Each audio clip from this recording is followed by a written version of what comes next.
So we're joined here by Father Pete Cullen, who is one of the spiritual directors at Ushaw College, but also Catholic chaplain to the University of Sheffield. Father Pete, thanks for joining us. Could you just give us a little bit about the background of how you came to be the chaplain? Well, it's quite a story. I was very happy running a small inner city parish in Sheffield, looking after people who didn't have much. And one day I came back from a few days' holiday, and the Vicar General arrived. And he said that there were a group of religious who were interested in having a poor parish in the diocese, and what could he do other than show them mine? And so he said, we'll be moving you to a better place anyway. And I said, what's a better place? Anyway, nothing happened, and the religious went off to discern what was supposed to happen. And they were supposed to give word by the 29th of June. And the moves were to be made after that.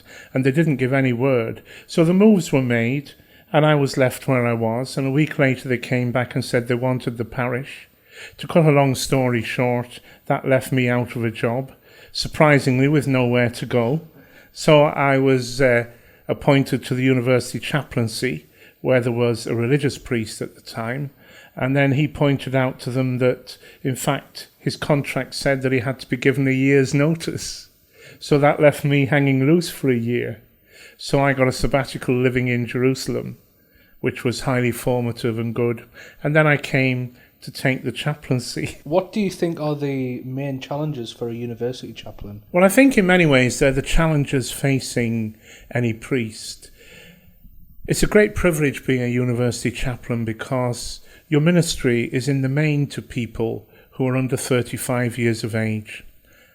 I look at the congregation at Mass and think how privileged I am to be working with that age group. And the challenges that I see are about formation in being a disciple of Jesus, in encouraging people to be countercultural to the climate of our own time, and to find the strength of faith which will enable them to stand up and be witnesses in later life, wherever they end up.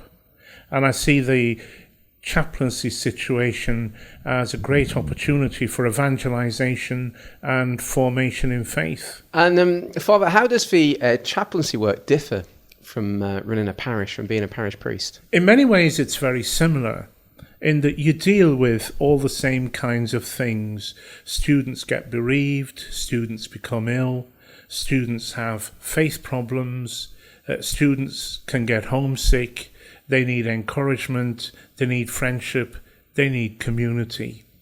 And I think the lack of community in our society is one of the great countersigns, the great negatives against the development of religious faith. And when people experience life in a Christian community where they can have all their problems, addictions, whatever they are, lovingly addressed by people who care about them, I think that's a great aid to faith in Jesus Christ. Is there any one experience in your time as a university chaplain that stands out for you? A number of times I've been called upon to stand by students who had got themselves into difficulties, either with university authorities or with their departmental academic authorities. And I remember, I think the funniest thing was representing a medical student who was on the verge of getting kicked out of medical school. And we went into the tribunal that was going to hear his case. And of course, there was a panel of very worthy doctors and medics there. And the chair of the panel introduced everybody in the room, but forgot to introduce me. And I thought this was a really bad omen. And then out of the blue, he turned to me and said, and of course, Dr. Cullen, we've met many times, I think, in the past. And I said, oh yes, perhaps around the corridors of the hospital. And I realized that he had mistaken me for a well-known doctor who had the same surname as I have. And it worked very well because it meant everything I said was very carefully listened to. And as a result, the medical student was saved and got a last chance and eventually went on to pass all his exams and is now serving as an extremely good GP in England. Father Peter Cullen, thanks for joining us.